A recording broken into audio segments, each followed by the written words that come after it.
The next Acharya is going to start the next session very soon, so stay tuned. For the Paramashivoham Level 2 and 3 participants, let us now move on to the next asana of the sequence, which is Yathasana Ishtasana. Now sit in a posture that brings ease to your physical and mental space. Any posture is fine. Just place your hands on top of the knees in Bindu Mudra and visualize Swamiji in your inner space. Breathe in Samana Kumbhaka. Inhale deeply into your stomach and visualize a flame rising up your spine as you engage the Mula Bandha, and internally chant the Mahavakya Om Nithyananda Paramashivoham. Paryankam tatsamakhyatam yata samstam yata sthitihi. Next up is Samasana. Now, from a cross-legged position with your hands on top of the knees in Bindu Mudra, start inhaling and exhaling deeply again and again in this asana as you visualize Swamiji in your inner space in Samasana.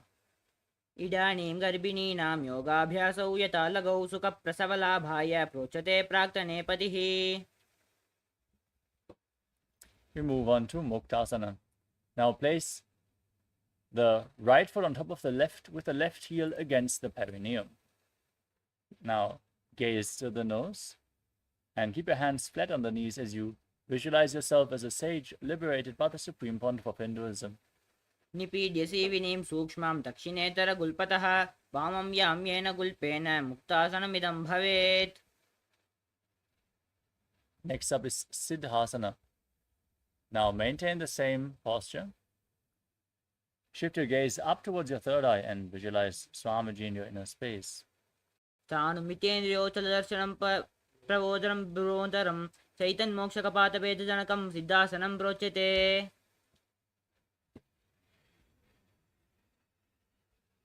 The next asana is Siddhyasana.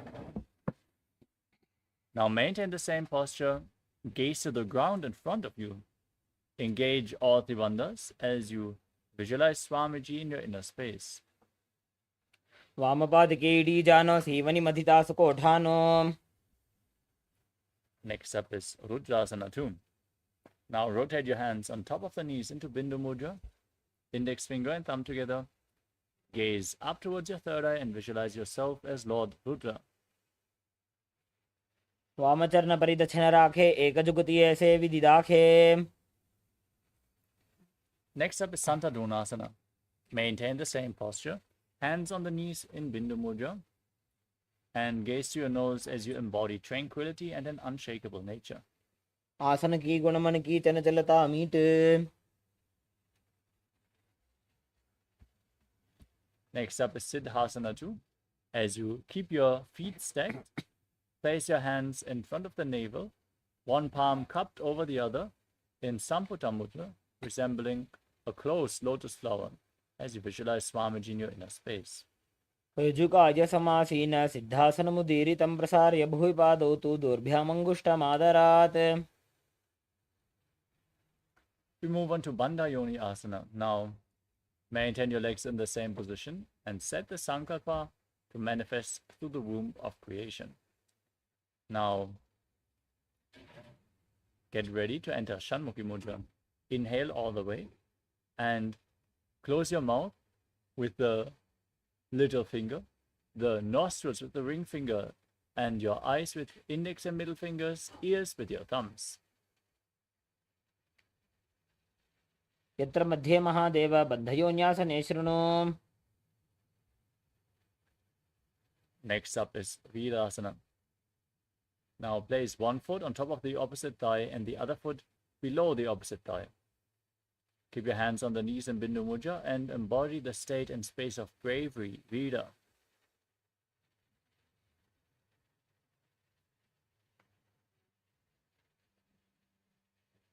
एकं पादमथैकस्मिन् विन्यस्योरुणे संस्थितः.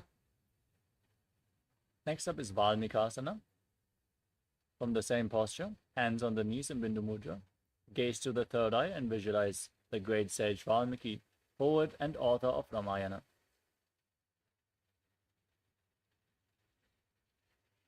दावा बग्गी बगदली पुनिएड़ी है जो ये Next up is Joni Mudrasana. Keep your hands flat on the knees and gaze to your nose as you visualize the Yoni Mandala, the visual representation of Devi Paramashiva Shakti herself. वाम पाद की बगदली जाहि माहिली core. Next up is Yoni Asana. Maintain the posture, shift your gaze up towards your third eye, and visualize the Yoni Mandala. यत्र मध्ये महा योन्यासनं पर्वतेन योगं योगफले नीलं तत्कालफललं तावत् खेचरो यावदेव हि.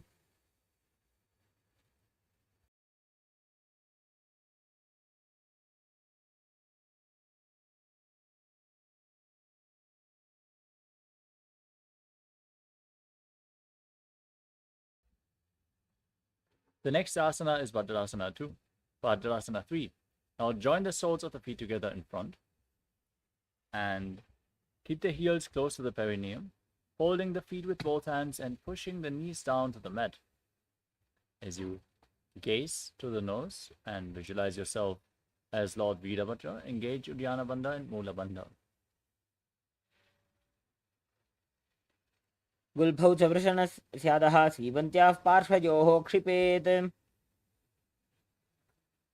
Now keep your heels against the perineum. Place the left hand on the knee as you cover your mouth with your right hand. Close the left nostril with your index finger. Inhale through the right nostril. Then close both nostrils. Hold your breath. Then exhale through the left nostril. Again, inhale through the left and inverse the breath in Abhyantara Kumbhaka. As you press your tongue upwards in Kechari Mudra, lead it along your nasal tract if you can. Gaze towards your third eye and visualize yourself as an Aghori in Aghorasana. पूर्व कहो भिश्रिका जो जी वाही विधियो की जैसो जी.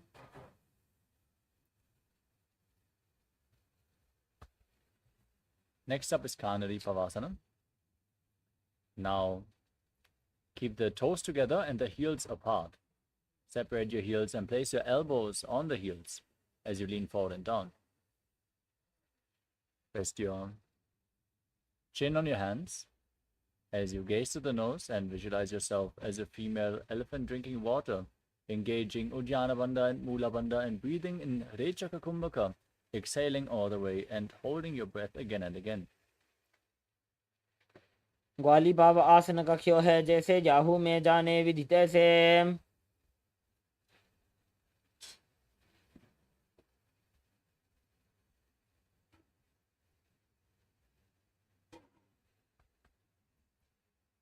Next up is Padasana. With the raised knees, the soles of the feet together, scoop your hands below and interlock your fingers in front. As you lift your feet off the ground, gaze to your nose and visualize Swamiji in your inner space. ततोर्धुम्रे च येत् वायुं मृदुनिश्वास संयुतम्.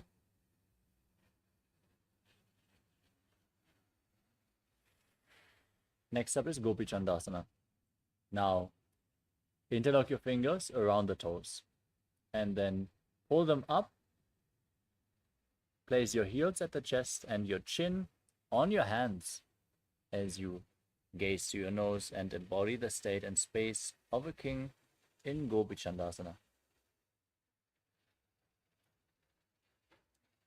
पूर्व विधिपका का अंगूठा कंठ को पराशे. Next is Udarasana. Scoop your hands below the legs and interlock the fingers around the toes. As you hold them up against your chest, place your hands on the soles of the feet, gaze to the nose, and visualize your body free from any defects. दो पगदले संपुटटाने उभय हस्तकरी उरद हिताने. From the same position, now lift your feet higher in front of your face as you visualize yourself excelling in everything in Vishishtasana. दोवु पगदली जोड़ी संपुट करे. Next up is Budrasana. Now lift your legs over top of your shoulders and bend your elbows so you can interlock your fingers behind your neck as you visualize yourself as a cobra. शिरासनं तु विज्ञेयं कक्षासनमतः परं ग्रीवासनं च परं भुजासनमिहोच्यते. Next up is Kalyanasana. From the same position, with your legs over top of your shoulders, bend your elbows downward so you can interlock your fingers behind your back. Gaze to your nose and visualize yourself as a beautiful, auspicious goddess in Kalyanasana. दोवु हाथ पगमी च आने तिनको गोड़ा नीचे ठाने. Next up is Sankatasana. Now place the top of the left foot on the mat. Sit on the left heel and stack the right knee over the left. With the right heel at the left hip and your hands on opposite knees as you gaze forward in Vaishnavi Mudra without focusing on any external object. Detach from everything going on outside of you and only focus on the object within as you visualize yourself as an elegant swan and breathe in Ujjayi Pranayama, making an ocean-like sound with your mouth. वामपादं चितेर्मूलं सन्न्यस्य धरणीतले.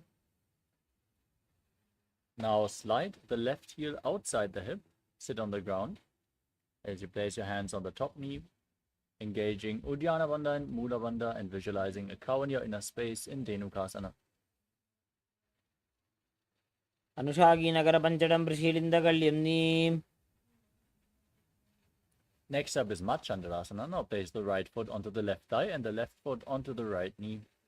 Bring your left arm behind your back. Reach for opposite thighs as you twist your spine. Gaze up and visualize Swamiji in your inner space. वामजङ्गप्रदक्षिणटाने वामहस्तपिष्टेति स आने. Next up is Machandrasana 2. Now hold on to the big toes and lean forward and down from the same posture. Place your navel onto the knees and your forehead on the ground as you visualize Swamiji in your inner space. प्रथमजी मनोचरणजोजी वामजङ्गपरिराखे सोयी. Rise up and interlock your fingers as you place your hands on the top knee. Now engage all Thirandas Mahamudra Bandha and visualize Swamiji, your Guru, in your inner space in Guru Asana. ऊर्मूलैतरपादस्य कनिष्ठिका प्रदेशगुल्फं संस्थाप्य. Next up is Sankatasana. Now place the right foot flat and sit on the right heel as you stack the left knee over top. Hold on to opposite knees and visualize yourself as an elegant swan. वामपादं चितेर्मूलं सन्न्यस्य धरणीतले.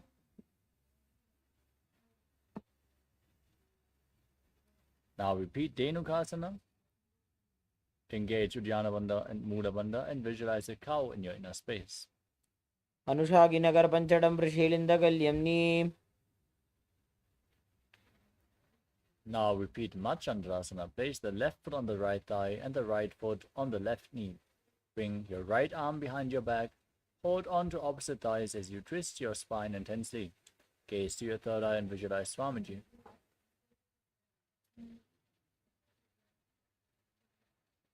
प्रथमजी मनोचरणजोजी वामजङ्गपरिराखे सोयी. Next up is Machandrasana 2.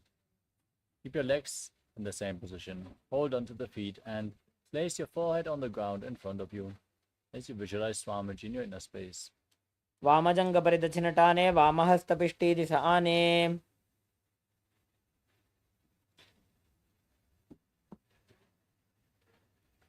Now repeat Guru Asana by interlocking your fingers, placing them on the top knee, and engaging all Thirandas while visualizing Swamiji.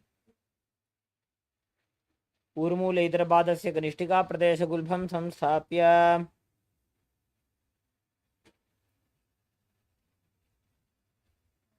We move on to Parshasana. Now place your feet flat on the ground in front of you with your knees raised. Cross your arms and pull opposite knees against your chest. As you push your tongue upwards in Kechari Mudra, gaze to your third eye and visualize Swamiji in your inner space. ऊर्मूलेतरपादस्य कनिष्ठिका प्रदेशगुल्भं संस्थाप्य. Next up is Bodha Shokasana. Now hold on to opposite wrists and pull them against your knees as you place your chin on the knees and visualizing yourself residing in an abode of bliss as you gaze to your nose. दो पगदली भूपरिधरे कोर्माहिलीय से करे.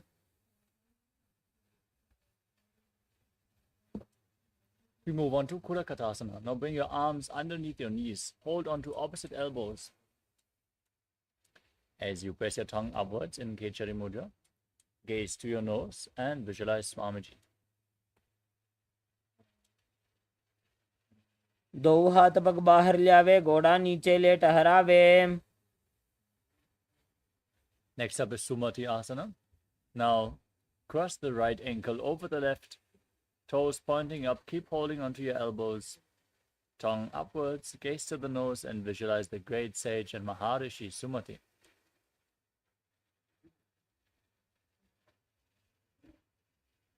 मूलद्वारी धरती परिठाने डावा पग परिधच बदाने. The next asana is Dandasana. Now extend your legs forward. Keep your knees straight. And raise your arms up above your head, interlocking the fingers and pointing the wrists outwards as you engage Mahamudra Bandha. Gaze to your nose and visualize Swamiji. इदानीं गर्भिणीनां योगाभ्यासो यथा लघु सुख प्रसवलाभाय प्रोच्यते प्राक्तने पथि.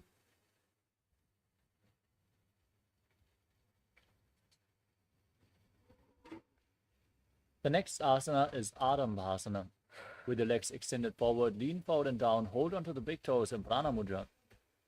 Bring your head towards the knees and start performing Nadi Shodhana. Inhale through one nostril and exhale through the other alternatingly without the support of your fingers. Inhale through one nostril, exhale through the other, then inhale through the other and exhale through the first. Cleaning Ida and Pingala Nadi as you visualize Swamiji in your inner space. दो पग मिलिवा पसारी पगा का अंगूठा पकड़ी लीला टकोड़ा लगावे. The next asana is Bidukasana. Now separate your feet and slightly raise your knees off the ground as you bring your arms underneath your shins and hold onto the soles of the feet from the outside, placing your forehead on the ground and gazing to the third eye as you visualize Swamiji in your inner space. प्रथम बैसी दो पाव पसारी कछुक उर्द को कुरुडो डारे. Next up is Jalandhari Pavasana. Now, join the soles of the feet. Keep the feet extended away from the body.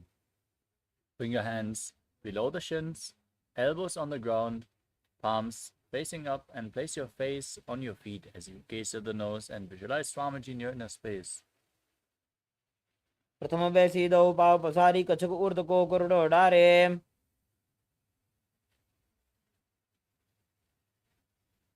The next asana is Urdhva Paschimottanasana. As you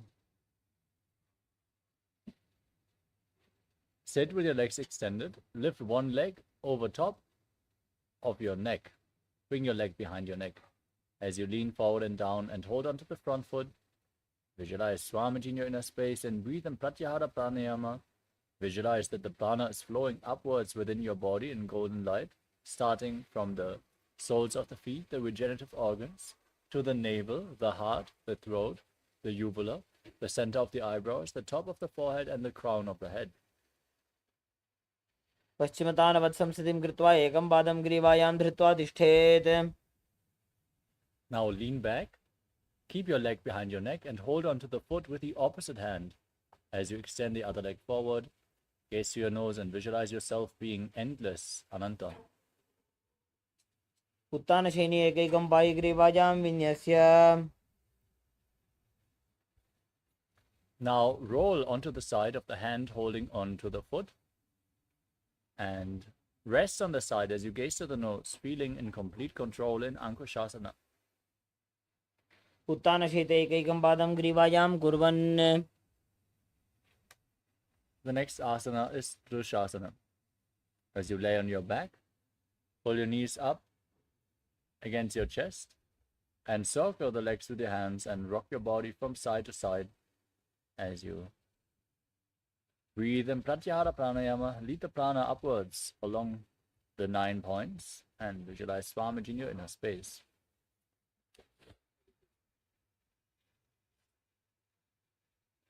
उत्तानशीतैकैकं पादं ग्रीवायां कुर्वन्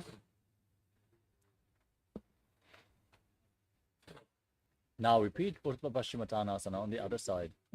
Lift the other leg behind your neck, lean forward and down, hold onto the front foot and visualize Swamiji. पश्चिमतानवत् संस्थितिं कृत्वा एकं पादं ग्रीवायां धृत्वा तिष्ठेत् Now lean back, extend the opposite leg forward, hold onto the foot behind your neck as you gaze to the nose and visualize you are infinite, endless, eternal, Ananta.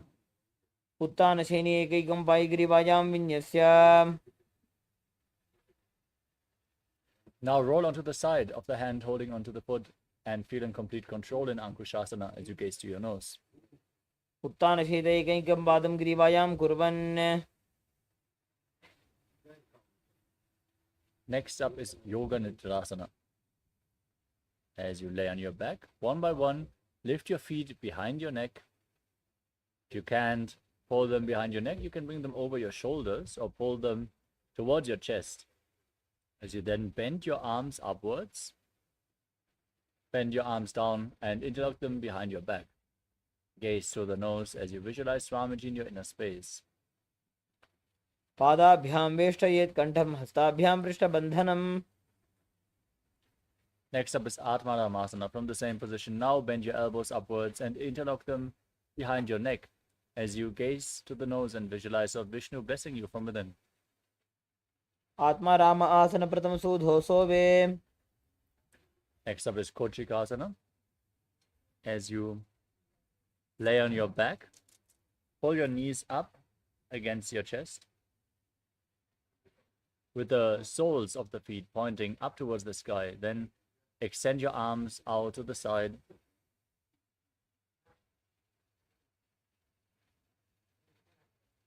As you gaze up towards your third eye and visualize Swamiji in your inner space. दो हाथ सीधा सा करे तिनसो बेसपा करे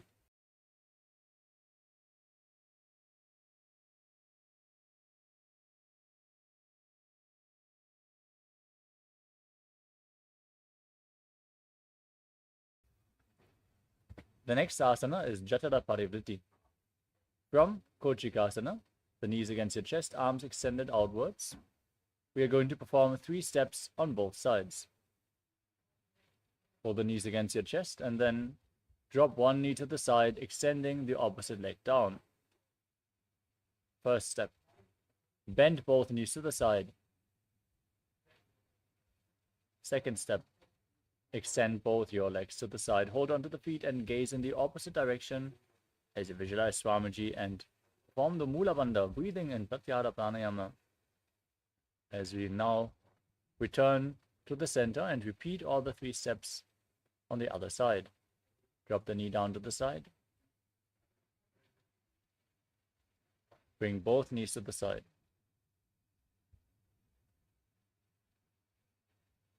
And now extend your legs and gaze away from the feet. परिवृत्ति कुक्षि भागे तृता हि परिकीर्तितः बद्धकोणं सुप्तकोणम् ऊर्ध्वकोणम् अथापि च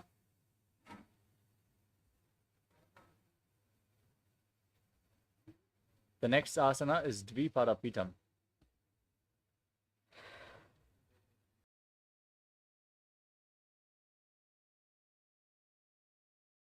As you lay on your back with your feet flat, the knees raised, hold onto your ankles and Push your hips up high. Engage Jalandhara Bandha and Mula Bandha, breathing in Mocha Kumbhaka as you gaze to the tip of your nose and visualize yourself as sturdy as a bridge. प्रतिक्रियायुतं द्वन्द्वपीठः सर्वबलप्रदं गर्भिणीनां दुर्बलानाम् इति Gargi जगादनु. Next up is Paryankasana. Now bring your arms over your shoulder, hands flat on the ground, fingers pointing towards your feet as you push your hips up high. Walk your feet and hands closer together as you visualize yourself as sturdy as stone furniture. उत्तानशयितैकैकं पादं ग्रीवायां कुर्वन्. Now lay down on your back and pull your knees against your chest as you place your hands on the respective shoulders and move your hips in a circular motion, visualizing yourself as a dog playfully rolling around on its back in Shvotanasana. शवच्छरीरं संस्थाप्य जानुनी सम्मील्य नाभुवानीय. Next up is the Viparita Karani. With your arms flat on the ground, raise your hips and legs up high. Straighten the legs up, toes pointing upwards as you rotate your hips in a circular motion, visualizing Swamiji in your inner space.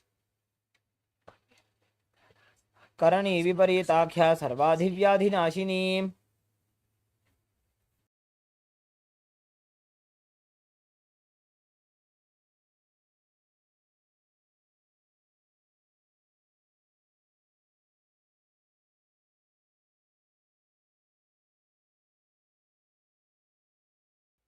Now, from the same position, stop the movement of your legs. Keep the toes pointing straight up as you visualize Swamiji in Viparita Karani too. भूतले सशिरो दत्त्वा खेनये चरणद्वयम्. Now drop the toes down over top of your head. Touch the ground with your toes as you interlock your fingers behind your back in Parusha Mudra. Push your hands into the mat as you breathe in Mocha Kumbhaka, locking your throat in Jalandhara Bandha and exhaling to the locked throat, leading to a state of swooning in the yogi as you visualize yourself as a plow in Langalasana. नरकासने स्थित्वा नासिकाप्रदेशे भूमौ पादपृष्ठे स्थाप्य.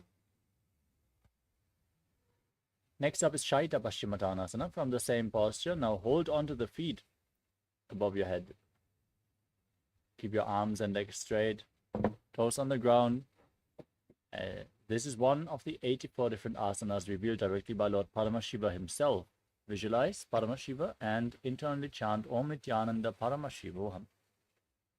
तानं शयित्वात् कुर्वीत शयितपश्चिमतानकम्.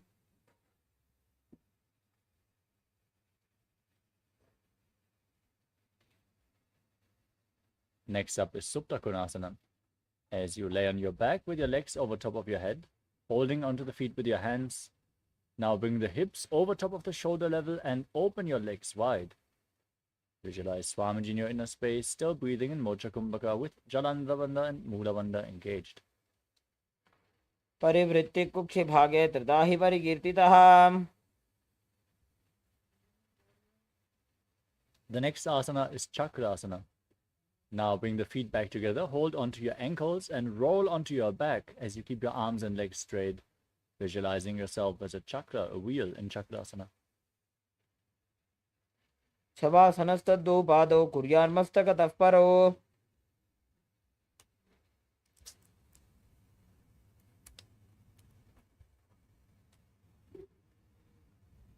The next asana is Supta Prasarita Parangushtasana. Now lay on your back and extend your legs up vertically, holding onto the big toes in Prana Mudra. Visualize Swamiji and open your legs wide to the side. As you breathe in Ujjayi Pranayama, make an ocean-like sound with your mouth. उत्तानपादं क्रौञ्चं च मरीचिं वीरभद्रकम्. Now join your feet back together. Keep your legs vertically, hold onto the big toes in Prana Mudra as you visualize Swamiji in Supta Parangushtasana. उत्तानपादं क्रौञ्चं च मरीचिं वीरभद्रकम्. The next asana is Matsyasana. From the same position, now cross your legs into Padmasana. Place your knees on the ground and bring your arms over top of your head, holding on to opposite elbows. As you gaze to your nose and visualize Matsya, the fish avatar of Lord Vishnu in Matsyasana. मुक्त पद्मासनं कृत्वा उत्तानशयनं चरेत् कूर्पराभ्यां शिरो वेष्ट्या मत्स्यासनं तु रोगः. Next up is Parasharamasana. From the same posture, now place the backside of the right hand onto the left palm over your head. Keep your legs in Padmasana down on the ground and gaze to the nose as you visualize Lord Rama in your inner space. प्रथमकरे पद्मासन आछे सूधो सोवे भूपरिपाछे. Next up is Sarvangasana.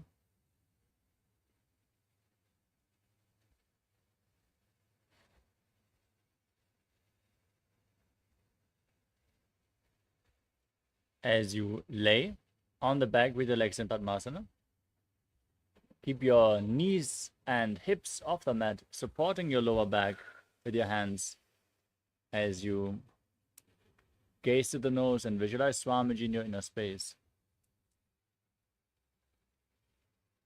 अथवा क्षेत्र संक्षेपात् सर्वांगासनमुत्तमम्. Next up is Vrishchikasana. As you lay on your back, place one foot on top of the opposite thigh and pull the opposite knee against your chest. Extend your arms over top of your head, fingers hooked forward. Engage the Jalandhara Bandha and Mula Bandha, throat lock and root lock. Gaze to your third eye and visualize yourself as a scorpion. प्रथमशेन सूधो शीशिकेशिके सन्धि सुदाखे. Now place the other foot on top of the opposite thigh.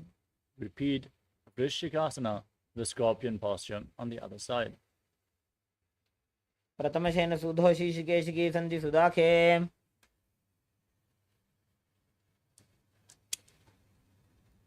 Next up is Vrishabhadakshipasana. Laying flat on your back as you interlock your fingers behind your neck. Alternate pulling one knee in towards your chest, back and forth. Visualizing Swamiji in your inner space and breathing calmly in Sahajra Kumbhaka through your nose. श्रोतानवत्संसिति कृत्वा जानुद्वयं पर्यायेन कर्णयोः संस्पृशेत्. Next up is Marotanasana. As you lay on your back with your hands flat next to your body, alternate pulling one knee up, touching your ear with the respective knee again and again, visualizing Swamiji in your inner space. उत्तानशयनं कृत्वा अङ्गुलिभिः कन्दरां बद्ध्वा. Next up is Vrikasana. As you lay on your back, place your feet flat and stand up and sitting back down again and again as you visualize yourself as a wolf. उत्तानशयनं कृत्वा पादतलाभ्यां भूमिं धृत्वा.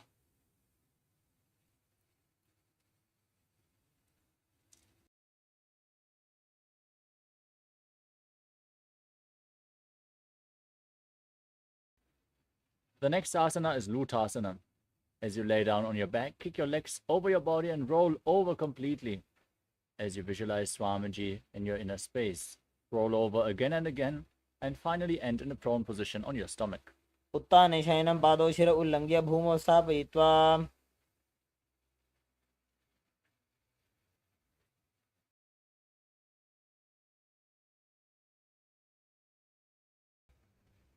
Next up is Salatasana. Lay on your stomach and keep your hands next to your shoulders as you contract your lips and make a whistling sound as you inhale like a flute. As you visualize yourself as a chariot carrying warriors into a battle for Dharma on your chariot back. नब्जशयनं कृत्वा नाभिं भूमौ निधाय संवृद्धस्ताभ्यां भूमिं वष्टभ्य.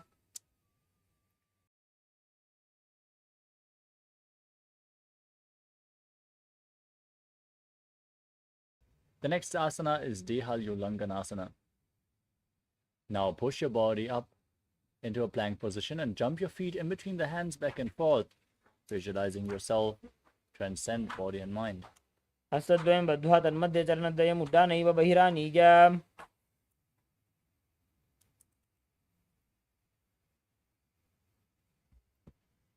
We move on to Jatyasana. Now lean forward and down and place your hands on the mat.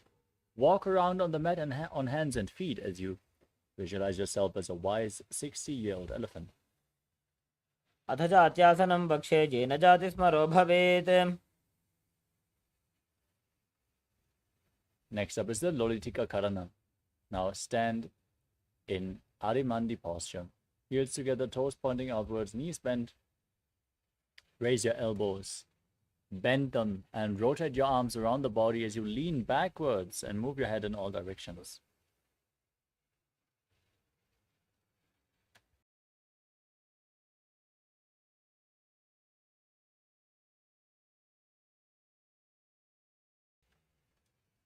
Next up is Sadapasana. Now, if you have a rope available, tie your feet and stand erect on the mat like a rod. Keep your arms close to your body, hands on your thighs, as you visualize your Kundalini Devi rising and curling upwards around your body in Sadapasana. As you calmly breathe through your nose in Sahasrara Kumbhaka, lead it along your spine and hold your breath on and off in each of the individual chakras. अथ सर्पासनं वक्षे वायुपाणाय केवलम्. Next up is Ushtra Sadhanasana. Now lean forward and down and place your fingers underneath your toes, clasping your hands into fists as you walk around on the mat, visualizing yourself as a camel. मुष्टिकनिष्ठिका प्रदेशेन भूमौ निधाय उपरि पादतले संस्थाप्य. Next up is Ashvasana. Now hold the toes from the side and walk around on the mat, visualizing yourself as a horse, Ashva. मुष्टिकनिष्ठिका प्रदेशेन भूमौ निधाय उपरि पादतले संस्थाप्य. Next up is Kapota Nitakasana. Now stand with your feet together and interlock your fingers behind your back as you pull your hands down towards your calves as low as you can. Lean back, tilt your head back, open up your chest widely as you visualize yourself as a soaring bird diving in Kapota Nitakasana. पादतले भूमौ निधाय पृष्ठभागेन हस्तौ जङ्घापर्यन्तं नीत्वा. Next up is the Tala Pushpaputam Karana. Now stand in Arimandi posture and join your hands in Namaskara Mudra. Bow down to one side, open up your palms and raise the respective heel as you visualize yourself holding a bouquet of flowers and offering it to Paramashiva.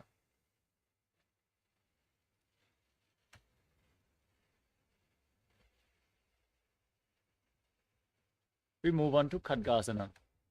Now visualize yourself as a rhinoceros and gaze to the nose as you lay down on your stomach. Then jump your feet back up towards your hands and stand, joining your hands in Namaskara Mudra in front, resembling the horn of the rhinoceros. आसनं कृत्वा पादतलाभ्यां भूमिं धृत्वा. Next up is the Uttanottanam. If you have weights available, you can hold them now and intensify this asana as you sit down all the way or as low as you can towards the ground and stand back up again and again, gazing to your nose and visualizing Swamiji in your inner space. पुनः पुनः उत्थातव्यम् असितव्यम् इति उत्थानोत्थानं भवति.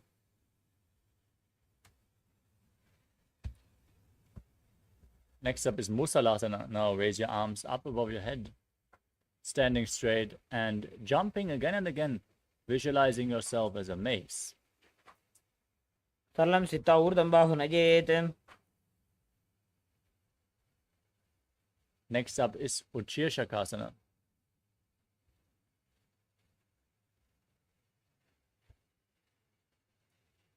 Now hold one foot and pull it against your chest as you sit down and stand back up with the other leg. alternating on both sides again and again as you gaze to your nose and visualize Swamiji in your inner space. एकैकं पादतलं कुक्षौ निधाय तिष्ठेदुच्छीर्षकं भवति.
The next up is the Parshva Janukarana.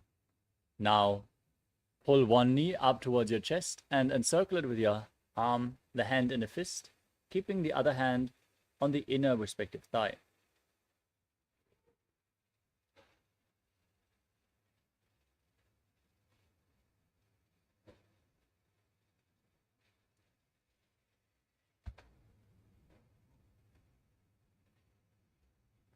Next up is Tanlavasana.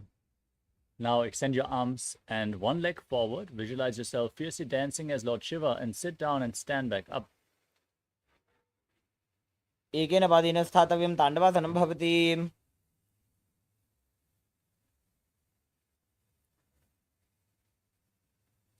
Next up is Brahmanasana. Now raise one foot towards the inner opposite thigh, heel against the perineum, hands at the side, standing erect on the mat like a rod as you visualize Lord Brahma blessing you from within. ब्राह्मणासनमावक्ष्ये यत्कृत्वा ब्राह्मणो भवेत्.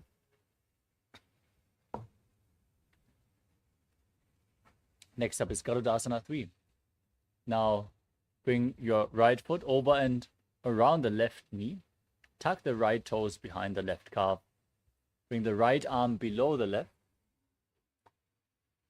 And join your hands in Namaskara Mudra as you visualize yourself as Lord Garuda. उत्तानकूर्मपीठं च सिंहस्गारुडमेव च.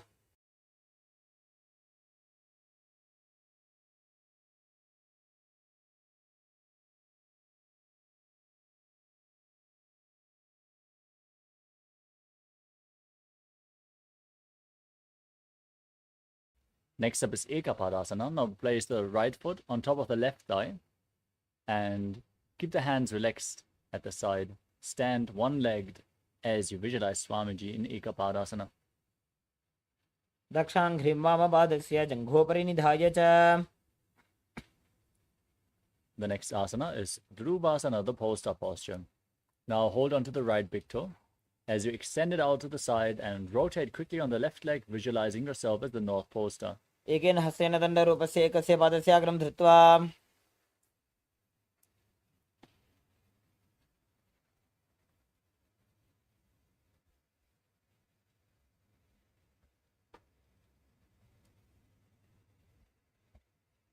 The next asana is Trivikramasana. Now raise the right leg behind your neck and stand tall on the mat. You can hold on to an object for support. Then perform the 3 steps of Lord Vishnu. Stand tall, sit down and stand back up. Visualize Lord Vishnu blessing you from within. ग्रीवायां पादं संस्थाप्य स्थातव्यम् उत्थातव्यं त्रिविक्रमासनं भवति.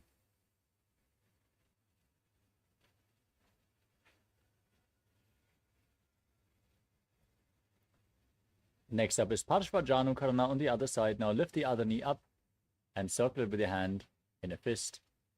The other hand on the inner respective thigh.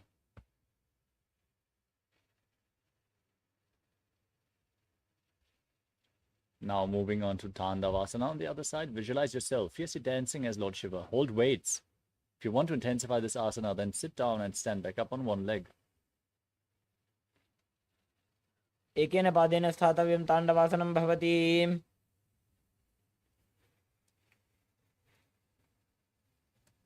Now repeat Brahmanasana on the other side. Lift the other leg up.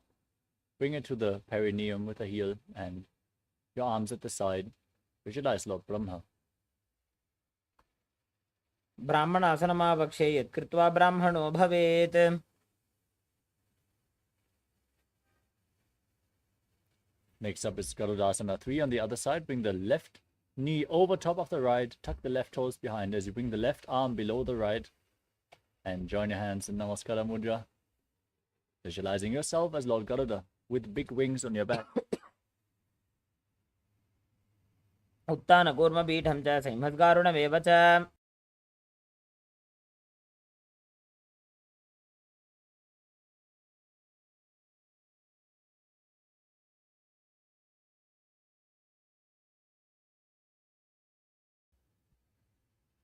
Next up is Ekapadasana on the other side. Now place the left foot onto the right thigh and keep your hands relaxed at the side as you visualize Swamiji. दक्षाङ्घ्रिं वामपादस्य जङ्घोपरि निधाय च. Now repeat Dhruvasana. Hold the left big toe. Rotate on the standing leg as you visualize yourself as the North Pole Star. एकेन हस्तेन दण्डरूपस्य एकस्य पादस्य अग्रं धृत्वा. Now repeat Trivikramasana, the 3 steps of Lord Vishnu on the other side. Visualize Lord Vishnu blessing you. ग्रीवायां पादं संस्थाप्य स्थातव्यम् उत्थातव्यं त्रिविक्रमासनं भवति.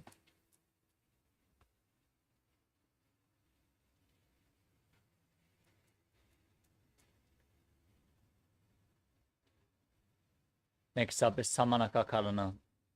Now stand relaxed with the heels together, toes pointing outwards, hands slightly away from the hips, fingers pointing one by one. Relax after this intense sequence of asanas and get ready for the final 100 asanas of this sequence, starting off with Gorak Anjali Asana.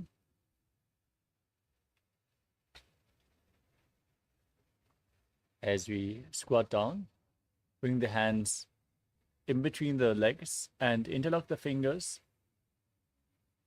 bringing them in front of your navel. As you squat down all the way, visualize the great sage Goraknath, the founder of the Natha Yoga Hindu Sampradaya, and perform the Jeevatman Kumbhaka. Inhale deeply into your stomach and freely move the prana, the retained prana, within your body, along with your mind, by the force of your will alone. प्रथमहि उभोः ये बाहुरी नीचो पुनिहोवे. Next up is Kanchi Asana. As you squat down, interlock your fingers in Parasha Mudra behind your lower back and visualize Swamiji in your inner space. ऊर्ध्वमध्याधस्थो निवेश्य नितम्बं धृत्वा. Next up is Bhairu Asana. Now bring the heels together, close to the perineum, and interlock your fingers behind as you gaze towards your navel and visualize Bhagavan Kala Bhairava, the Lord of Time. दो पगा की थलिया की माहिली core मिलाई.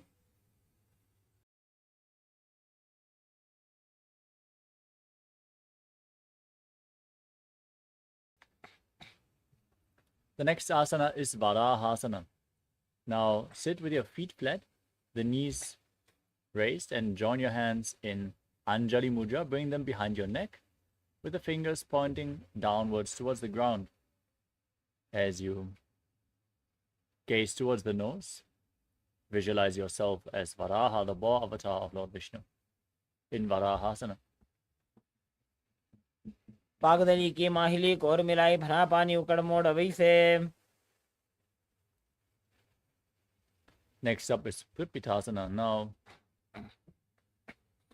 hold on to the big toes in Prana Mudra and then raise your hips to the same level as your knees. Visualize Swamiji. Stretch your hamstrings as you breathe in Jeevachala Kumbhaka. पार्श्वद्वय सम्मील्य स्थित्वा नितमं दानप्रदेश आनीय. Next up is Bakhasana. Now place your hands flat on the ground and bring your knees onto your arms towards your armpits, leaning forward and balancing on your arms as in Kanipavasana, as you visualize yourself as a crow. हस्ताभ्यामौनिमवष्टभ्याम्. The next asana is Sushtanga Kapali Asana. Now from the same posture, with your knees on your arms, place your head on the ground, lift your legs up, and then cross them into Padmasana as you gaze to your nose and visualize Swamiji in your inner space. आसन को गुण कपाल आछो हो जी.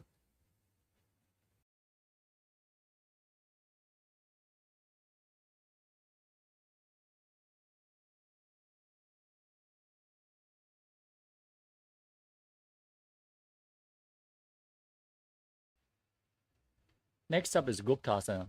Now sit in a comfortable kneeling posture with your hands on top of the knees, the heels outside the hips, the toes touching behind your back. Gaze to the tip of the nose as you are sitting in the secret seat with Paramashiva and Guru. Visualize Paramashiva and internally chant Om Nithyananda Paramashivoham.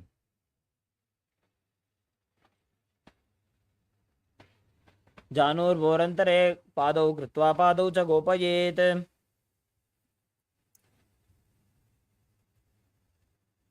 The next asana is Vrikshasana too.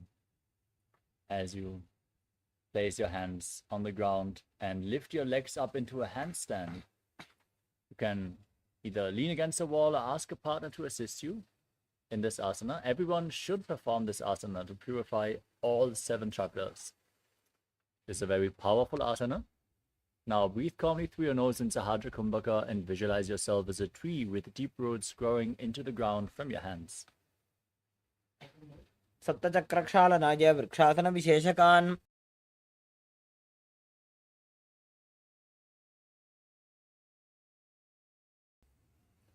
Next up is Shiva Asana. Now join your hands and feet as you enter the handstand once more. Visualize that Tejas energy is flowing towards your third eye, rejuvenating your body as you gaze to the third eye. दो बगजोड़ी माही Gulf मिलाए.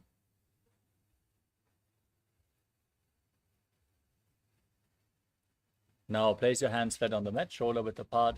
Step your feet back into a plank position as you lower your body down and push it back up again and again, visualizing yourself as a fish in Matsyasana too. दिव्जं शयनं गुरुपर्व पार्श्वभागाय मूर्धकृत्य.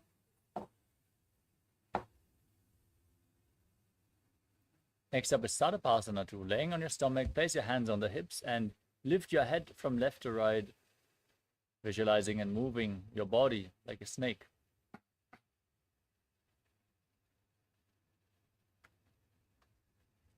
निब्जं शयनं कृत्वा हस्तौ नितम्बं संस्थाप्य. Now place your elbows on the ground in front of you. Rest your chin on your hands in Padma Mudra, the lotus mudra. Keep the toes pointing back and feel self-supported and completely independent in Niralambanasana. कराभ्यां पङ्कजं कृत्वा तिष्ठेत् कुर्परया सुधीः.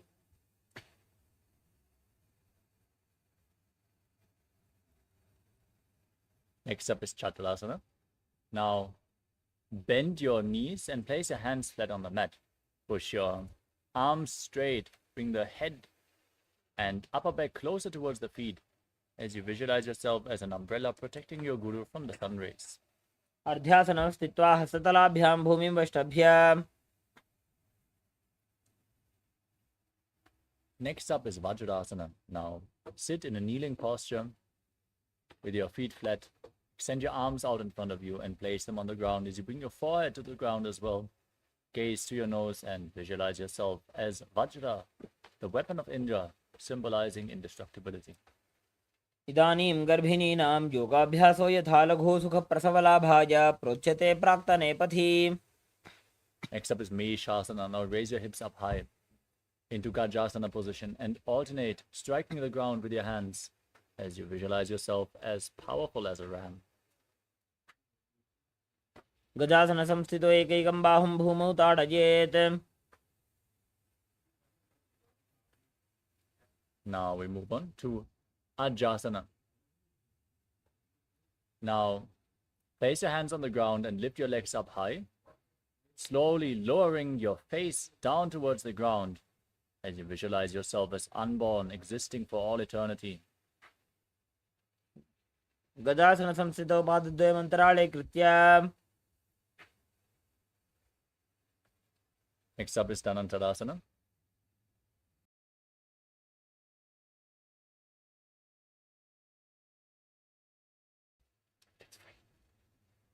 As you sit in a kneeling posture, hold onto the big toes and pull them towards your perineum. Once you did so, place your hands on the knees and gaze to your nose, visualizing Swamiji in your inner space and breathing in Ujjayi Pranayama, making an ocean-like sound with your mouth. पूर्व विधि परिहाता की काकसी से फणा शरा मोड़ी. Next up is the Angamotanam. Now interlock your fingers in front of your body and move your arms up, down, left, right, in all directions. Give massage to various different joints and muscles of your body. Then interlock your fingers behind and move the hands around. Visualize Swamiji in your inner space. हस्तयोः अङ्गुलीर्भद्वा हस्तयोर्मध्यात् सर्वाङ्गं निष्कासयित्वा.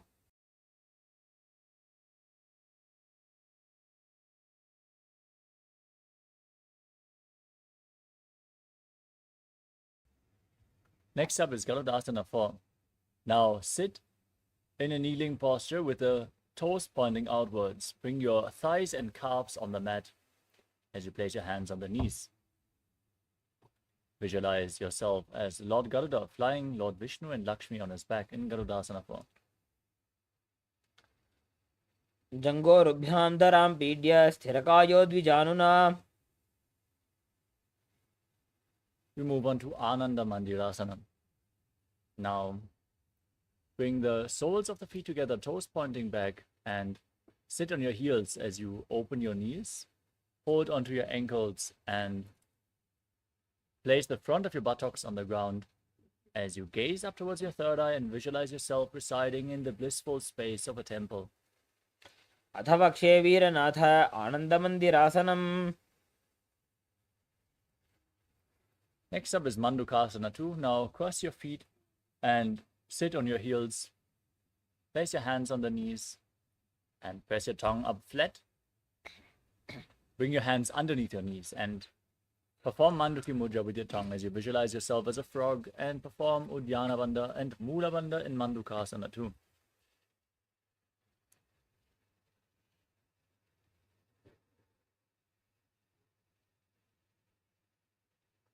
पृष्ठं सम्पीड्य गुल्भाभ्यां जान्वङ्गे सबलयाकृतिः. Next up is Narasimhasana. Now, tuck your toes and sit on raised heels. Keep your knees separated on the ground. Place your hands flat, fingers spread, thumbs touching as you stick your tongue out and gaze to the nose, exhaling forcefully again and again as you visualize yourself as Narasimha, the lion man avatar of Lord Vishnu. दो फणा पाणी होय वैसे AD Mailer गुदानी वैसे.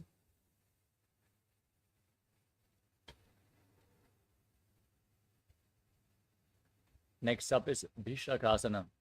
Now, sit in the same posture, rise up, and cover your mouth with your hands as you bring the thumbs underneath your teeth and close your mouth. Inhale through the right nostril and exhale through your mouth as per your capacity. Then Bhishlaka Kumbhaka as you gaze to the nose and visualize yourself as Devi, victorious over all your fears.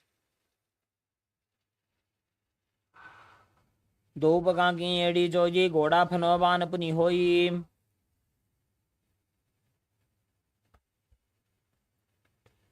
Next up is Makadasana. Now, sit with your feet flat, the soles of the feet touching, your hands on the knees, gaze to the nose, and raise your elbows. Bring your hands to the armpits and imitate as if you're a monkey scratching itself as you gaze to your third eye and visualize yourself as a playful monkey in Makadasana, दो पकदली संपुट आने तिनकी पिष्टि भूमि पर इठाने.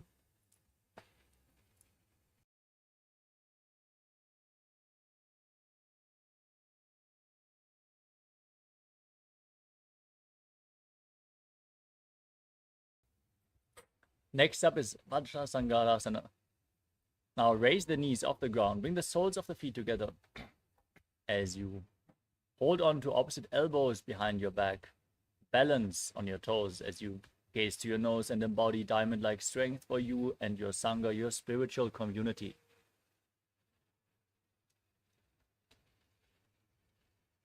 प्रथम बना पानी होए बैसे दोबू एड़ी गुदानी वैसे. Next up is Kanjanasana. Now bring the knees down on the ground. Cross the feet and sit on the heels. Place your hands flat on the ground next to your body as you gaze to your nose and visualize perfect health beyond any and all physical or mental ailments, performing Uddiyana Bandha and Mula Bandha. खञ्जनासनमावक्ष्य यत्कृत्वा सुस्थिरो भवेत्. Now place your hands on the knees and make your upper body and neck stiff like the shell of a turtle as you visualize yourself as a turtle living for hundreds of years. Gaze to your nose in Kurmasana. गुल्भौ च वृषणस्याधो व्युत्क्रमेण समाहितौ. Maintain the same posture. Relax your upper back and neck. Gaze to your nose and visualize Swamiji in Yogasana.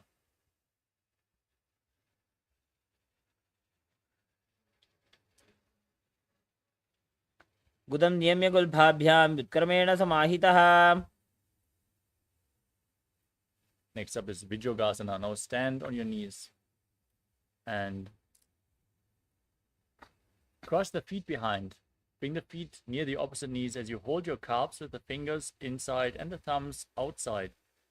Gazing up towards your third eye and visualizing a space of eternal oneness, Advaita with your Guru in Vijogasana.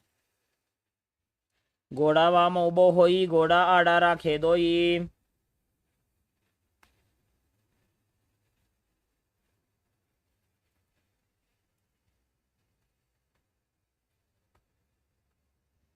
Next up is Pushtasana 2.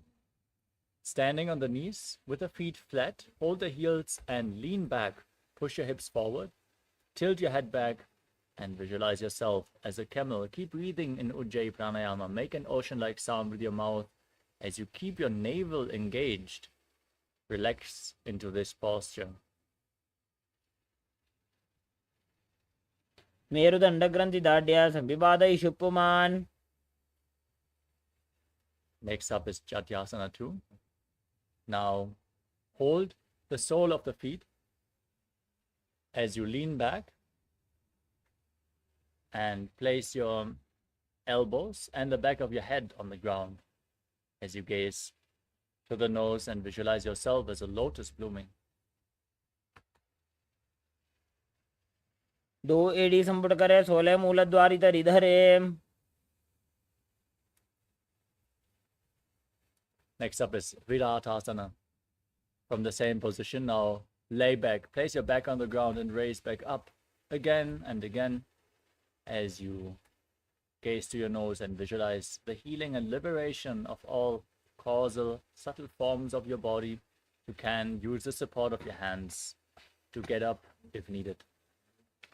जंगा पृष्ठे भूमो निधाय जंगोदरयोः ऊरुनि संस्थाप्य. The next asana is Kapotasana. From the same posture, now lean back, bring your hands over the shoulders, and bring your head in between the feet as you push your hips up high. Walk your hands closer to the feet and bend your back. Breathe calmly and make an ocean-like sound with your mouth as you visualize yourself as a beautiful dove. मेरुदंड ग्रंथि दाढ्या संविवादय शुपुमान.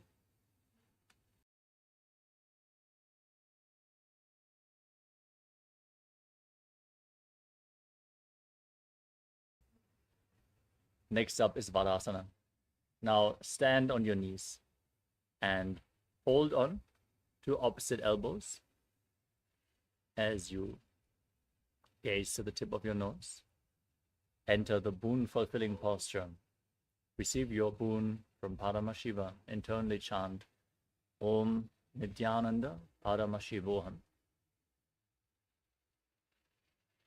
जानुनी भूमौ संस्थाप्य हस्ताभ्यां बाहु परस्परं धृत्वा. Next up is Varahasana 2.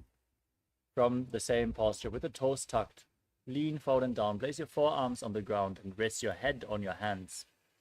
Visualize yourself as Varaha, the boar, avatar of Lord Vishnu. सूर्यं चन्द्रं भेदनानि आसनानि निकथ्यते. We move on to Mundasana, another inverted posture. Set yourself up in front of a wall if required. Place your forearms on the ground. Interlock your fingers, support your head as you raise your hips. Walk your feet forward and lift your legs up all the way. Gaze to your nose. Breathe calmly through your nose in Sahadra Kumbhaka. And visualize yourself as a lopped tree in Mundasana. अधो मुण्डासनं भक्ष्ये सर्वेषां प्राणिनां सुखम्. Gently lower your body down. Come to a kneeling posture as you lean forward and down and bring your head in between the knees. Hold your head with both hands, elbows outside the knees. Inhale through your nose in Sahadra Kumbhaka and exhale through your mouth in this asana as you gaze to your nose and visualize Swamiji in Andhasana.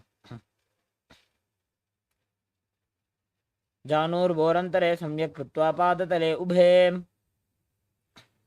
Next up is Viparita Shalabhasana. Lay down on your stomach. With your arms above your head, hold weights if you want to intensify this asana. As you then raise your legs, your hands and your chest off the mat, intensely engage your back as you visualize yourself as a locust.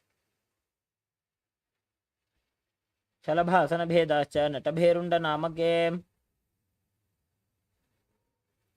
The next asana is Kapalasana, the skull posture. Now keep your hands flat on the ground next to your hips and place your forehead on the mat. As you lift your legs up, keep your upper body on the ground and visualize a skull representing the mind with purified thoughts and the strong will to attain enlightenment. कपालं भूमौ निधाय ऊर्ध्वं पादौ नजेत्. Next up is Akasha Kapotasana. Now press your hands into the ground, raise your hips and your legs up. Bring your feet over top of your head, placing them on the ground in front of your face. As you visualize yourself as a free and open dove in Akasha Kapotasana. उष्ट्रासने स्थित्वा चरणौ भूमेरुत्थाप्य मस्तकोपरि नीत्वा.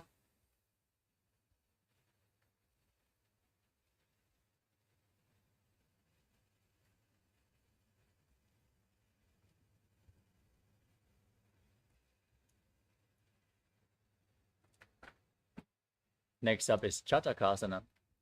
Now place your forearms on the ground in front of you as you sit in a kneeling posture on top of your heels.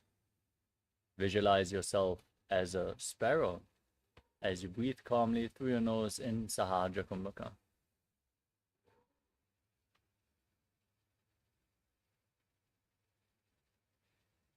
कूर्परपर्यन्तौ हस्तौ धरामोष्टभ्याम्.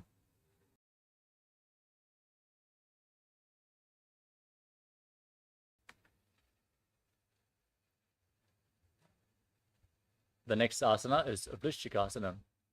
With your hands on the ground in front of you, now raise your hips and lift your legs over top of your body.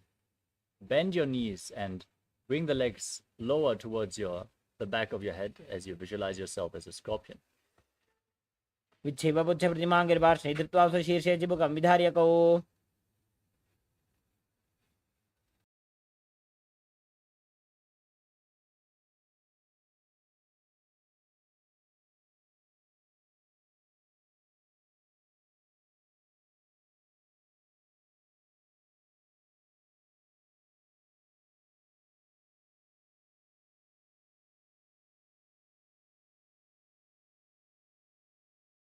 The next asana is Vrishasana. Now sit on the right heel with your perineum as you keep the left foot outside the hip.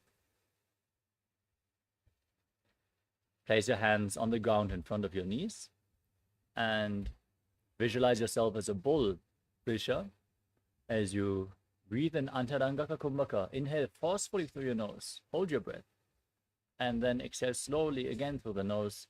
Gaze in Vaishnavi Mudra. याम्य गुल्फे पादमूले वामभागे पदेतरं विपरीतं स्पृशेत् भूमिं वृषासनमिदं भवेत्.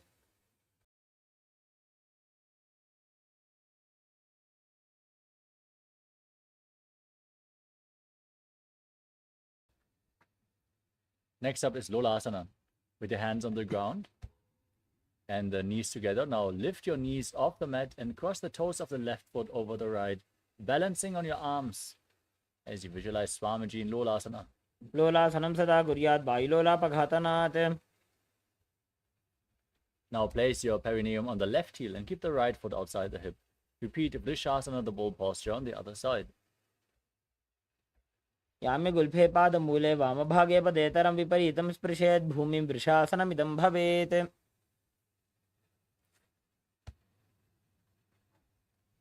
Next up is Balagunasana. Now tuck the left toes and sit on the left heel as you place the right foot flat on the mat and keep your hands on the respective knees.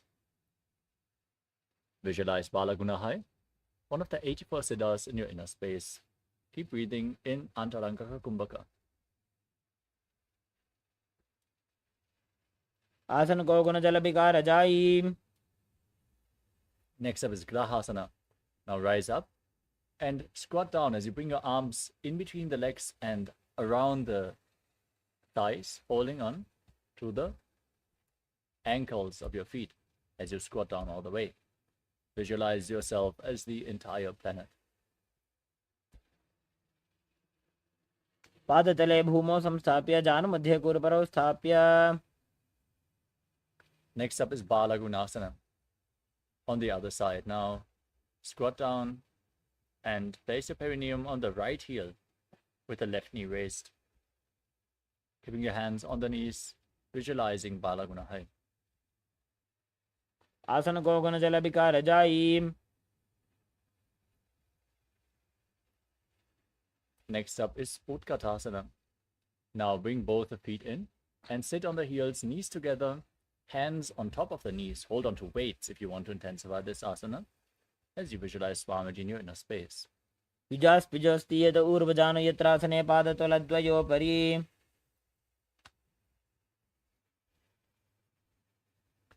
Next up is Vajra Sangarasana 2. Now stand on the toes with the soles of the feet together, knees open wide, and hold on to opposite elbows behind your back as you visualize Swamiji in your inner space. प्रथम पणा पाणी होय जैसे Dogu एड़ी गुदानी वैसे.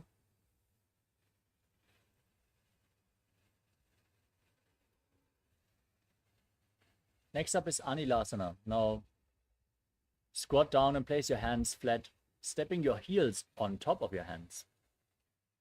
Now gaze towards the nose as you keep your arms straight and visualize that you are able to live above air alone. दो हाथ भूमि पर टाने कहुनी जाड़ी नाभि लग आने.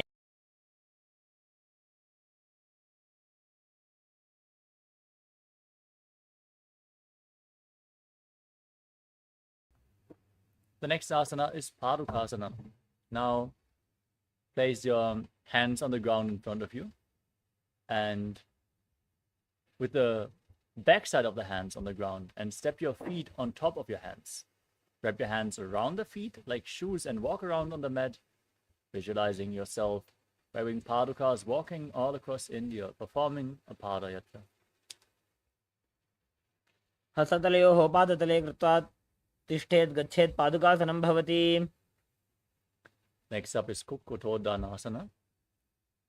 Now place your hands on the ground and kick your legs up, letting them fall back down again and again as you visualize yourself as a rooster.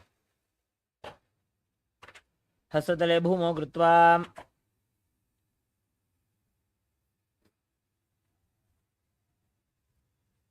Next up is Viparita Nrityasana. Now place your hands on the ground and raise your legs up into a handstand posture. Then move your legs around, dancing on two hands. Feel yourself become free of all inhibitions.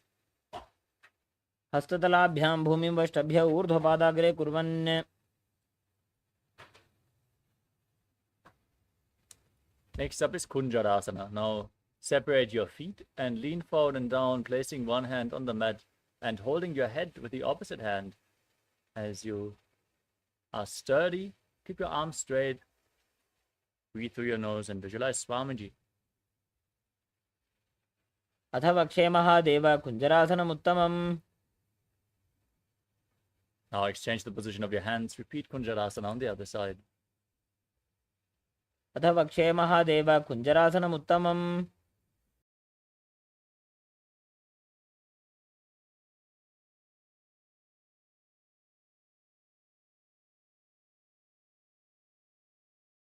The next asana is Kadambasana. Now squat down all the way and hold your ankles with your hands. Keep the knees off the ground and raise the feet as you visualize yourself as a Kadamba tree, a pious tree that promotes a long life in Kadambasana. पार्श्वेभ्यां भूमिं वष्टभ्य हस्तद्वयेन गुल्फौ धृत्वा. Next up is Pavanamuktasana. Now sit on the ground and place your feet flat, heels against the perineum. Pull your knees in towards your chest and breathe calmly as you visualize any excess vata being released from or balanced within your system. Breathe deeply into your stomach. Push your stomach against the thighs. द्वयोस्तु पादयोः पाणिं लात्वा स्वस्वनितम्बके.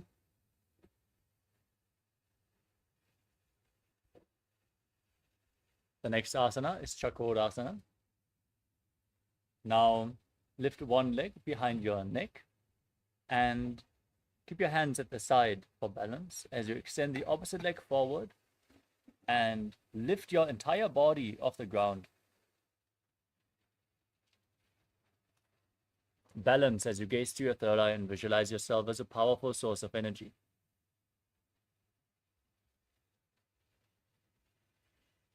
पूर्वतानं चतुष्पादपीठं वज्रासनं तथा. Next up is Dhanurasana 2. Now hold on to both the big toes of Prana Mudra with the respective hand. As you keep one leg straight, pull the other foot towards your ear. Visualize pulling a bowstring back as you visualize yourself as a bow. पादाङ्गुष्ठौ तु पाणिभ्यां गृहीत्वा श्रवणावधि. Next up is Ashtavakrasana. As you bring one leg over top of the respective shoulder, hook the other foot over top of the foot and extend the legs out to the side as you lean forward and balance on your arms, visualizing yourself as a flying crane. वासिष्ठमथ कौण्डिन्यम् ऊर्ध्वकुक्कुटमेव च. Next up is Pranasana. Now keep one foot flat and the opposite foot on top of the thigh as you bring the respective shoulder underneath the raised knee. Gaze up towards your third eye and visualize yourself being immortal and able to exist solely on prana. एतत् प्रभेदं वक्ष्यामि करोति यस्य चामरः. Next up is Parshvamatsendrasana. Now bring the right foot to the left hip and step the left foot over the right knee. Twist your right elbow outside the raised knee and bring the arm below to interlock your fingers behind your back. Twist your spine and gaze to your third eye as you visualize Sage Matsendranath, the master of Hatha Yoga and Parshvamatsendrasana. पार्श्वाभ्यां धृतदेयास्तु पार्श्वमत्स्येन्द्रमुत्तमम्.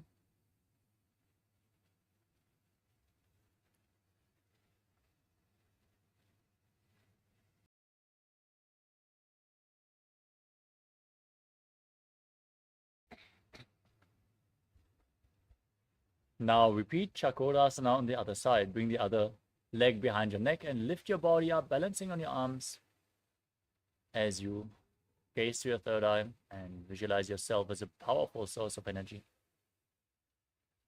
पूर्वतानं चतुष्पादपीठं वज्रासनं तथा.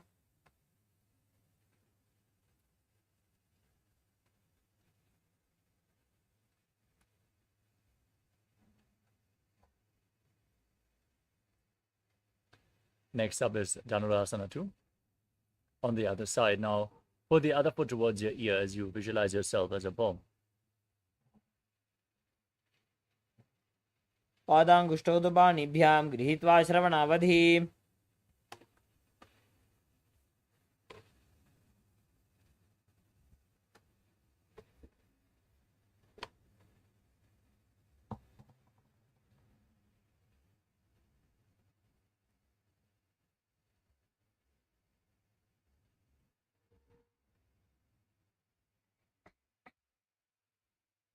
Now repeat Ashtavakrasana on the other side. Bring the other leg over top of the shoulder and hook the foot over top as you extend your legs out to the side, balancing on your arms while leaning forward. Visualize yourself as a flying crane.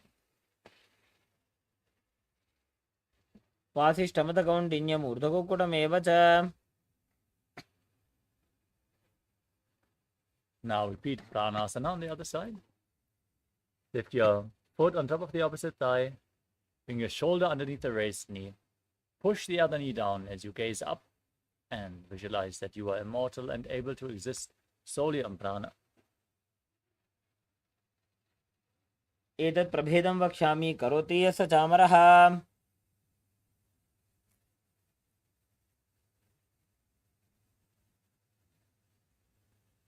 Now repeat Parsvamatsindasana. Bring the left foot to the right hip. Step the right foot over the left knee.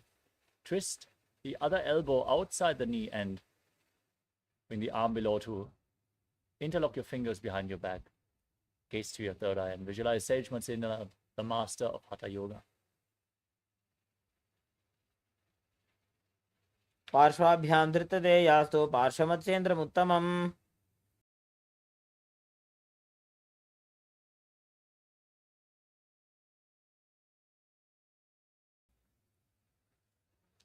The next asana is Ardha Paschimottanasana. Now bring one heel against the perineum and extend the opposite leg forward. Like in Mahamudasana, lean forward and down and hold the front foot. As you breathe in Jivachala Kumbhaka, move the prana through your system by the force of your will and visualize Swamiji in your inner space. एकं पादं प्रसार्य एकं पादस्य पार्श्वना Seoni सम्पीड्य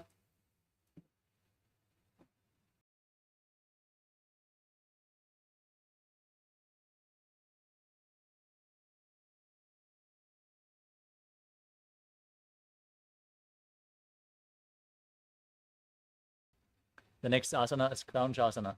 Now bring the left foot outside the hip, hold onto the right and pull it up in front of your face as you keep the knee straight. Visualize yourself as a crane. उत्तानपादं क्रौञ्चं च ह्रीचिं वीरभद्रकं नटराजं त्रिकोणं च सुप्ताङ्गुष्ठप्रसारणे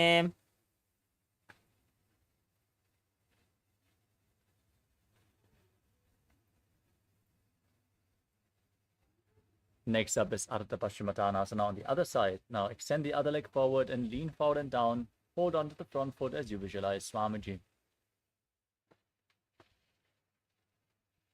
एकं पादं प्रसार्य एकं पादस्य पार्श्वना Seoni सम्पीड्य Now repeat Kraunchasana on the other side. Bring the foot outside the hip, hold onto the other and extend it up in front of your face. Visualize yourself as a crane, Krauncha in Kraunchasana. उत्तानपादं क्रौञ्चं च ह्रीचिं वीरभद्रकं नटराजं त्रिकोणं च सुप्ताङ्गुष्ठप्रसारणे The next asana is Svastikasana. Now sit in a cross-legged position and bring your toes in between the thighs and calves of the opposite leg. As you keep your hands on the knees, gaze to the nose and embody peace, well-being, and good fortune. Prosperity. Visualize a swastika in your inner space. ऋजुकाय समासीन सिद्धासनमुदीरितम् Now maintain the same posture, but cover your heels with your hands. Separate your fingers, gaze to the nose, and tuck your chin to the chest in Jalandhara Bandha. As you visualize the great sage Gorakhnath, the founder of the Natha Yoga Hindu Sampradaya in Gorakshasana. जानोर्वोरन्तरे पादौ उत्तानो व्यक्तसंस्थितौ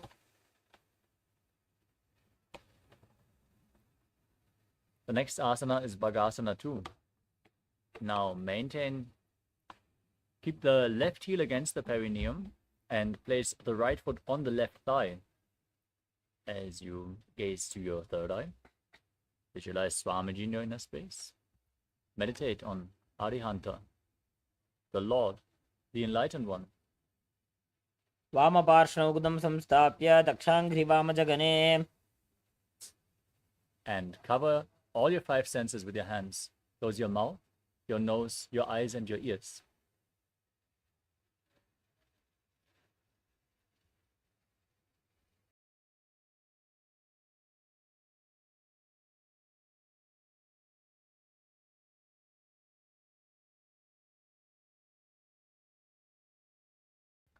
Next up is Yogasana 2. Now, place your feet onto opposite knees and gaze to the tip of the nose as you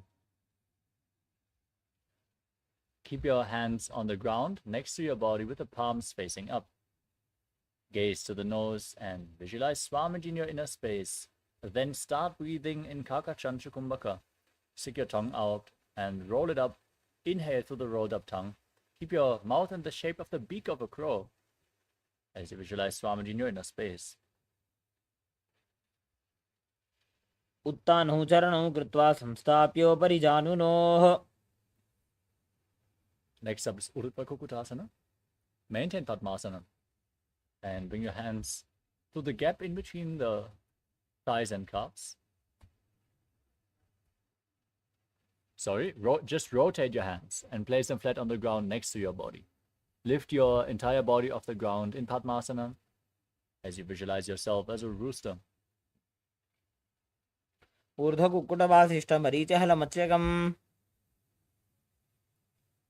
Next up is Siddhaharatali Asana. Now bring your hands in between the thighs and place the hands flat on the ground. Don't lift your body up. Stay seated on the mat as you gaze to your nose and visualize Swamiji in your inner space. प्रथम पद्मासन को करे. हस्तु दो भूगोड़ासन धीधरे. Now lift your body off the ground in Hamsasana as you gaze to your nose and visualize yourself as an elegant swan, Hamsa. Kukkutasana स्थित्वा स्कन्दपर्यन्तं ऊरोनि नीत्वा. Next up is Karmakasana.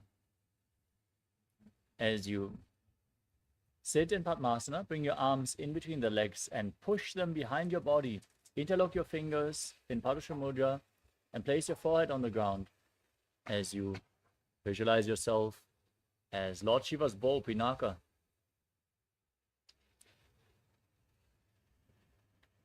प्रथम पद्मासन को करे. Ghodasan दिमाहि करिधरे. We move on to Kurmasana 2. As you sit with your legs in Padmasana, your arms in between the legs, bend your elbows upwards so you can interlock your fingers, place them on your shoulders, and visualize yourself as a turtle with a stable body and mind to live for centuries in Kurmasana 2. By जंग पर दक्षिण बावा. दाई जंग परि by ल्यावा. From the same position, now tuck your chin to the chest and gaze to the nose as you visualize that you are sitting in Shiva's secret knot posture, Granthi Bedasana, with Jalandhara Bandha and Mula Bandha engaged. अथ पक्षे नीलकण्ठ ग्रन्थिभेदासनं शुभं ज्ञात्वा रुद्रभवे क्षिप्रं सूक्ष्मवायुनिषेवनात्. Now roll onto your back. Maintain the same posture. In Padmasana, with your hands on the shoulders, gaze to the nose and embody a turtle laying on its back in Uttana Kurmasana. कुक्कुटासनबन्धस्थं कराभ्यान्तृतकन्धरम्. Now kick your body back up in Padmasana and bring your hands in between the legs. Place one hand on the mat and hold its wrists with the other hand as you lift your legs off the mat. Balance on one arm as you visualize yourself as a rooster in Pangu Kukkutasana. कुक्कुटासनं स्थित्वा एकेन हस्तेन अन्यस्य मणिबन्धं धृत्वा Exchange the position of your hands. Place the other hand on the mat. Lift your body up and repeat Pangu Kukkutasana. कुक्कुटासनं स्थित्वा एकेन हस्तेन अन्यस्य मणिबन्धं धृत्वा. Next up is Kritrasana. From Padmasana, place your elbows on your toes and rest your chin on your knuckles as you interlock your fingers and press your thumbs against your throat, visualizing that you have gone beyond all greed and covetous. जानुर्वोरन्तरे पादौ उत्तानौ व्यक्तसंस्थितौ. Next up is Padmasana 3. Sit in Padmasana. Keep your hands on the knees. Keep your hands in your lap. One palm over the other with the palms facing upwards. Gaze to your nose. Engage Orthi Bandha's Mahamudra Bandha as you visualize Swamiji in your inner space. उत्तानौ चरणौ विधाय विधिवत् शक्तिस्थितौ योगिरात्. Now place your hands on the knees. Engage the Mula Bandha.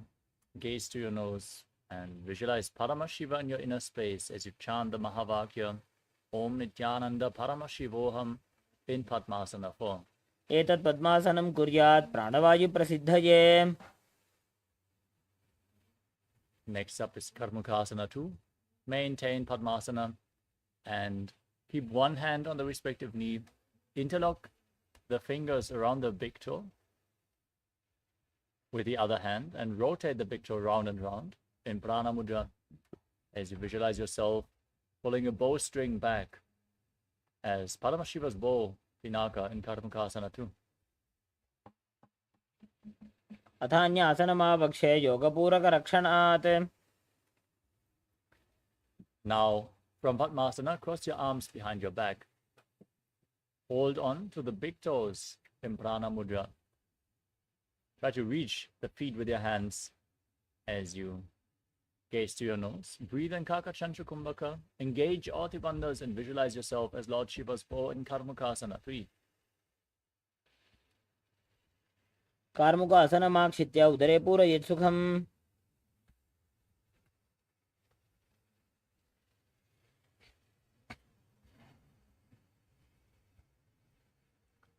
The next asana is Tridhasana. From the same posture, keep holding onto the big toes and raise your chest.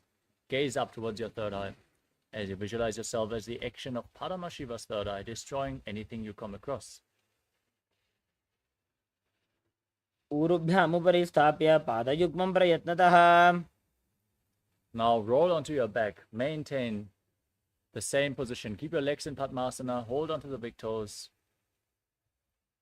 Keep your arms crossed behind your back as you gaze to the nose. Visualize yourself as a snake and breathe calmly in Sahaja Kumbhaka through your nose in Nagrasana.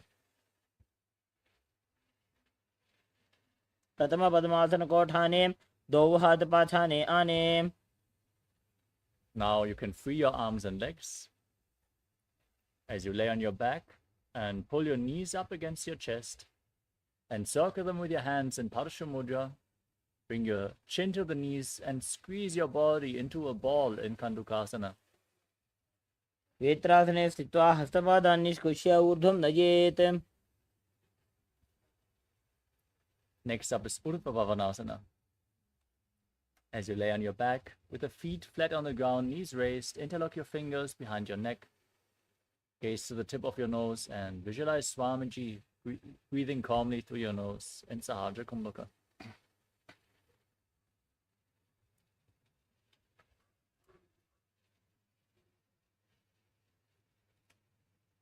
वेत्रासने स्थित्वा हस्तपादान् निष्कुष्य.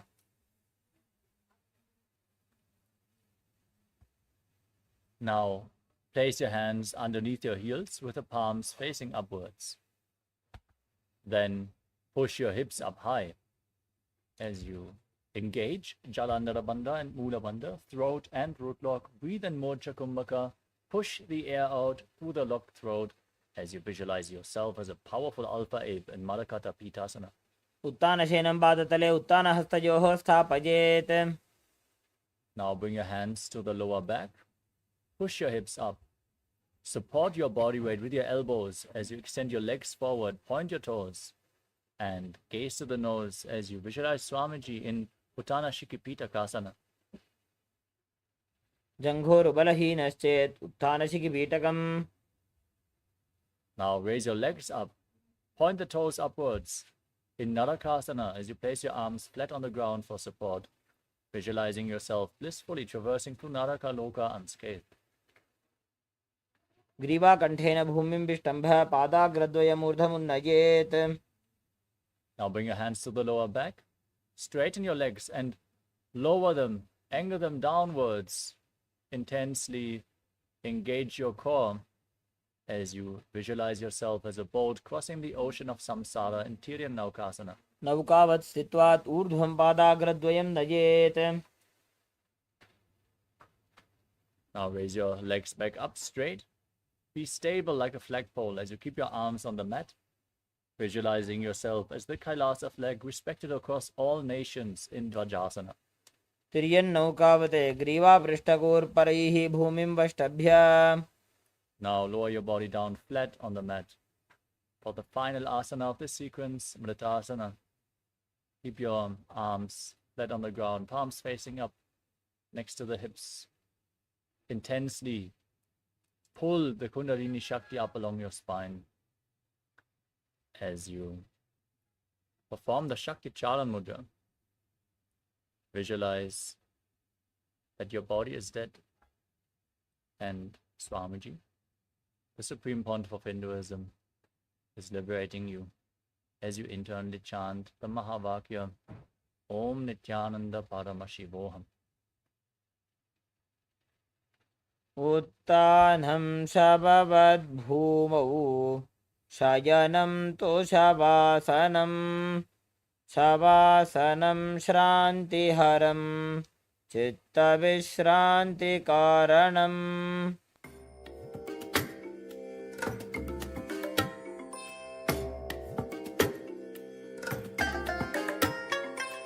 I bless you all. Let you all open all your three eyes and manifest the powers of Mahasadashiva. Om Nithyananda Paramashivoham.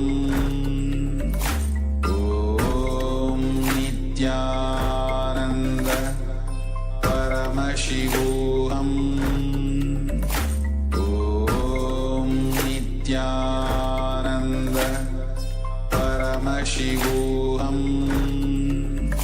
Om Nithyananda Paramashivoham. Om Nithyananda Paramashivoham. Om Nithyananda Paramashivoham. Om Nithyananda Paramashivoham. Om Nithyananda Paramashivoham. Om Nithyananda Paramashivoham. Om Nithyananda Paramashivoham.